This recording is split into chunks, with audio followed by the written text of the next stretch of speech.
I don't know. Well, like, why leave, you know? I kind of get that. Like, if things are... I mean, we don't Could seem necessarily boring. know what their point is. We just have this idea in our heads that all the aliens out there are like on this desperate hunt to find us, that they Right. like really want. Maybe they're just like, no, y'all, we're just going to stay in our own Milky Way. Maybe you're not even really supposed to leave it. Like, everything that you need is right in it.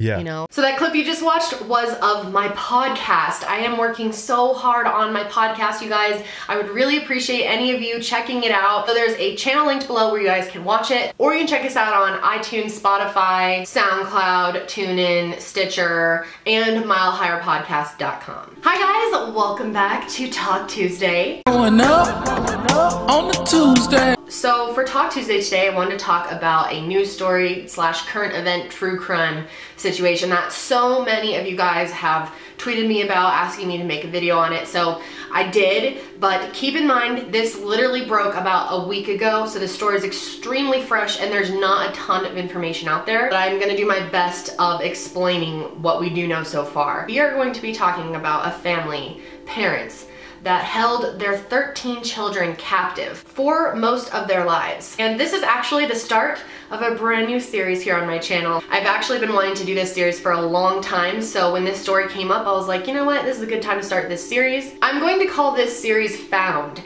and it is going to be about people who have been kidnapped or abducted or held captive and escaped eventually, or got out of the situation.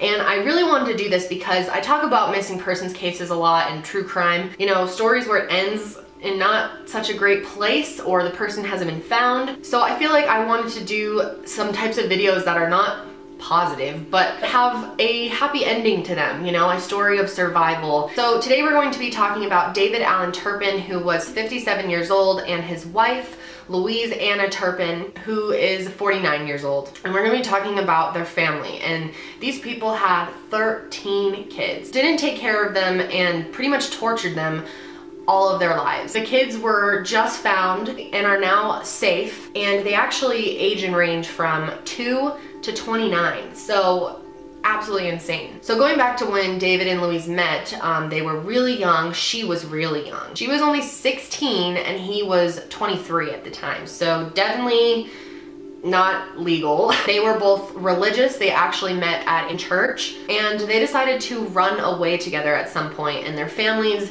were really against this, so they basically had no relationship with their parents for years. He basically took her. I mean, he was 23, she was 16. But anyway, they moved to Fort Worth, Texas. One thing that's really, really strange about these people is they were clearly afraid. Like, as the story goes on, you're going to realize they were very afraid of everyone, everything, didn't trust anything, you know, just super paranoid, tried to stay away from everybody. They were homebodies for sure. And what was so weird is that normally people like that move to like the middle of nowhere, like in the middle of the mountains or in the desert or something like that. But these people always lived in like nice suburban neighborhoods, like really nice, well-kept neighborhoods with tons of neighbors and cookie-cutter close houses. So it's very odd that they were trying to hide that their kids were basically their slaves for most of their lives. So of course there's barely any information about what went on in this house day to day or what happened over the years. What we do know is coming from, you know, sources of people who just came across them. Like, they're not talking about it, and investigators haven't given out that much information. So what we're going off is largely based on what Louise's sister experienced, and she actually stayed with them at one point, lived with them, because she, I don't know, was having some financial problems. So she moved in with them, and this is when they only had 4 children. And of course, we're not sure how old these kids, what their birthdays are, what their names are. We don't know anything like that, but there was 4 of them. And apparently the oldest daughter was treated terribly, and she was noticing that they were extremely strict, you know, had to ask for permission to have dinner, had to look her mother in the eyes and basically beg her to eat. She was kept in her room like all the time, and I'm sure all the kids were like this, but the sister just specifically mentioned one of the kids. Like, they wander in her room a lot, and they would let her come down and eat meals. Before she sat down, she had to get permission, and they weren't allowed to talk to me without permission. You know, was literally staying in her room for like hours and hours and hours. hours, like just unsupervised, basically like she's our kid, but we don't want kids, so we're just gonna like shut her off in her room. It's really hard to get a final story on this, but I'm pretty sure they were Pentecostal and their families growing up were Pentecostal. There's possibly some sexual abuse in Louise's life as a child, so it wasn't just like a Christian church that they belonged to originally. I think it was a Pentecostal church. But the sister kind of thought that maybe this was just part of their parenting style, that they were really strict because they were Pentecostal. I have personally known and been friends with people who are Pentecostal, and it is very, very strict. She kind of figured, I guess this is just part of the religion. Like, who am I to question them? They're older than me. Because like a lot of people are like, well, if you were seeing all of this go on and you saw that one of the daughters was being severely mistreated, why didn't you say anything? So, you know, we don't know how much the sister actually saw, and she probably should have said something. So this whole story really should be a reminder to people to always say something, even if you're not sure that something's going wrong. It's so important when you see something that feels off to tell someone. It was so creepy. This sister, when she was staying there, she said that sometimes David and Louise would unlock the bathroom door while she was showering and then come in there and just stand there and watch. So super creepy. She moved out, and that was really the last she had seen them in a long time. So eventually these two apparently decided everyone in the Pentecostal religion, they couldn't trust them anymore. She called me and she thought it was cool that they had, you know, quit going to church and that they didn't trust the church anymore. They were experimenting with different religions. And they decided to make their own new like hybrid religion by mashing a bunch of other religions in. They looked into Mormonism, just a bunch of different ones, and then kind of molded together their own religion and kind of lived by that. So they actually moved to Rio Vista, and they decided to start their own homeschool. So when they lived there, neighbors would notice weird things happening over at their house. A lot of the neighbors just thought something odd was going on, especially the fact that they never came to the door. One neighbor in particular said that she would knock on the door over and over again, and she could actually see a baby in the window in like a, you know, little play, pack and play type thing. And she could see the baby with no supervision, and no one would answer the door. And she would knock repeatedly and no one would answer. They never saw them. They noticed they would do weird things like do yard work at like 4 in the morning. That was another really interesting thing about this family, is they believe that they went to sleep around 4 or 5 a.m.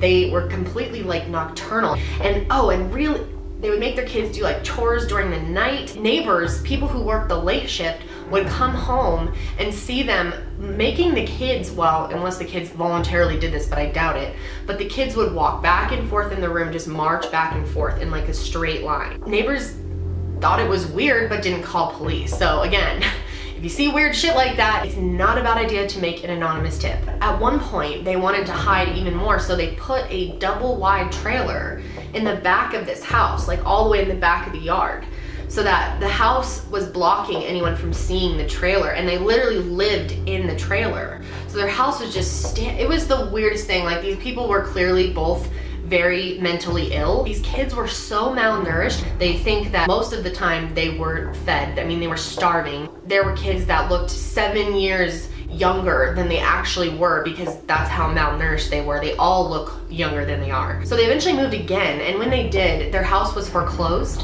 So someone got it in like a foreclosure deal, so everything that they had was still in the house. The new owner found scratches on the walls that they believed were from animals, but now that this story has broke, they've realized they likely were from the children scratching the walls. And when this guy went through the house, there was stuff about Armageddon, the rapture, like all these crazy written things, and just trashed, absolutely disgusting, things everywhere. So they decided to move to California. One of the weirdest things about this family though is that they had this obsession, or at least the parents did, with Disney World and Vegas. And they went to these places all the time. In fact, one time they went to Vegas to renew their vows, and I think they did this twice actually.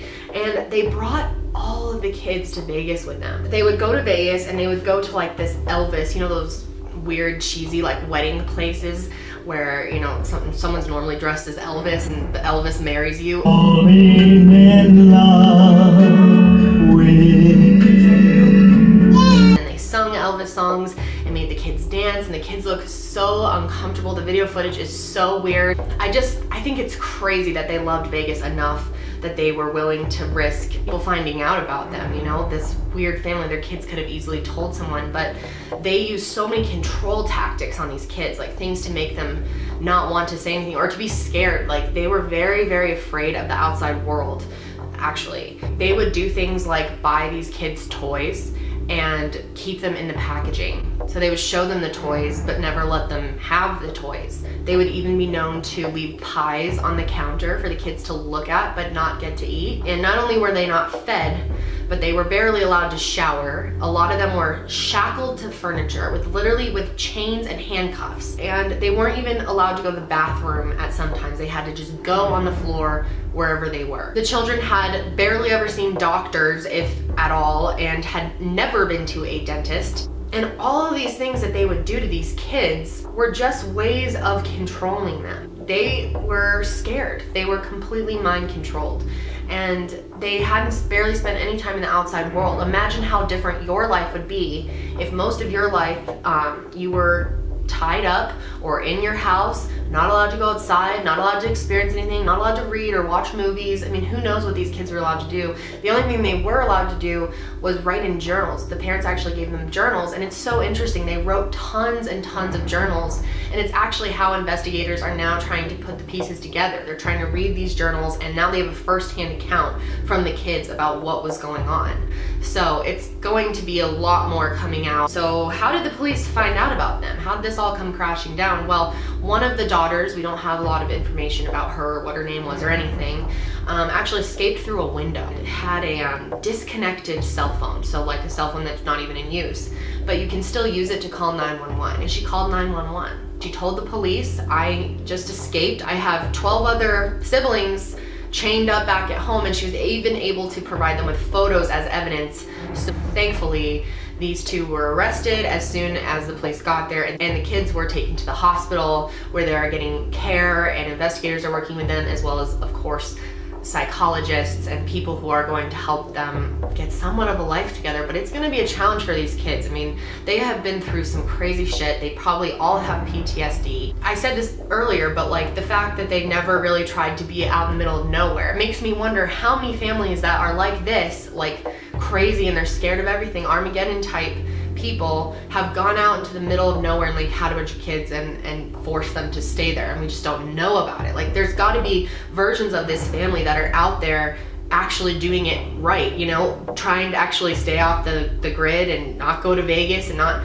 So like if they lived in the middle of nowhere, if the girl had gotten out, she wouldn't have had anywhere to go, and maybe wouldn't have even had any way to call 911 because of service. So it seems like there's got to be people out there that are doing this in a smarter way, and it's scary. Like it really scares me. But you know, at the end of the day, I'm just so happy that these kids aren't going to live this life forever, that they, you know, one of them was brave enough to get out of it, and hopefully they have somewhat of a hope for their future. Well, Louise no longer exists to me. Her and David are dead to me. I have, you know, the children. I hope that when they come out from where they're at now, our hope is that they're all can lead some sort of normal or happy existence. Obviously, you know, have never known happy, except maybe the older ones for a little while. My main hope is that I can put my arm around them and just tell them that they have family that loves them, that's not deranged. I think it's just refreshing to hear stories like this where people are found and, you know, get out of a bad situation. And, you know, moral of the story is, if you see something weird, tell someone. There's a non-emergency 911 line that you can call, and if you see something strange going on, even if you're wrong, there's no shame in calling with concern. That's it for me today, guys. I hope you're excited about this new series. I have a bunch of cases that I'm planning to cover for this series, and I can't wait to get into it because there's some very interesting stories of survivors who are just tough as hell. Make sure to double check that you are subscribed and have the bell turned on. YouTube keeps unsubscribing people from me. Don't forget to pop on over to the podcast and watch it or listen to it. You can listen to it in the car. It really helps with a commute or a bus ride or something. And the next episode is actually gonna be on a true crime case. So yes. But that's it for me today, guys. I hope you're having a great day, and I will see you next time.